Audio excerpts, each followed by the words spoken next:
Biblia inasema mkiwa na imani kama chembe ya haradali. Unaambia mchungaji, imani yangu bado ni ndogo. Hiyo ndogo ndio inaweza kufanya mambo makubwa.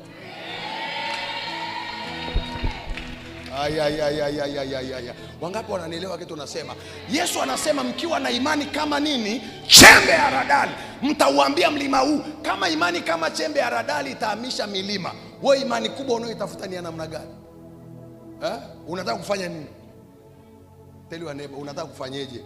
Ni tukio gani unataka kufanya hadi dunia ishangae? Hivi unanielewa ninachosema? Umeelewa nimesema? Kama imani ndogo kama chembe ya haradali inaweza kuhamisha mlima, wewe unataka uwe na imani gani? Ufanye nini cha kushinda? Imani kubwa namna gani? Maana Biblia inasema ni imani kama chembe ya haradali. So unangangana, mimi sina imani. What kind of faith? That little faith can command a mountain to move. Hiyo imani ndogo. So hiyo imani ndogo ulionayo itumie kupata matokeo. Use that little faith to bring result. Maana kuna watu wanasema mimi bado imani yangu ni ndogo, evangelist, imani yangu ni ndogo, imani yangu ni ndogo. Unataka kubwa ya nini?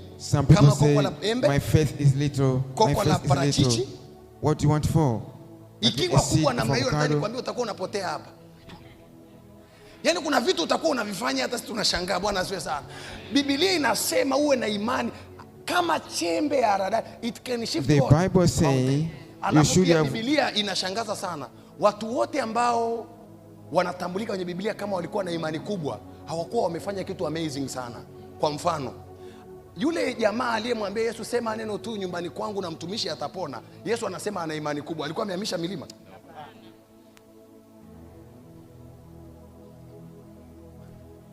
Malia, umenisikia? Ndio. Yule ndugu alikuwa amefanyaje?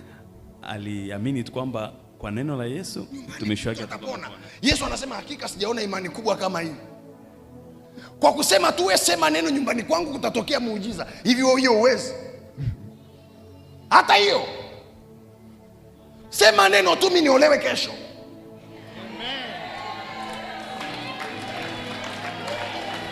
Sema amina kama unanielewa. Sema neno na huduma yangu itanuke. Haleluya. Hivi kweli hata hiyo wewe uwezi? Hata hiyo. Maana Biblia ituonyeshi kama jamaa alijitutumua sana.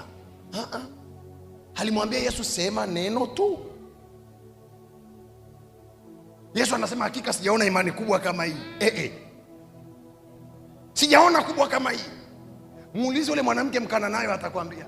Hivi kweli kwenda kijiji kimoja na Yesu wanamnyamazisha, anamwambia mimi siwezi kunyamaza.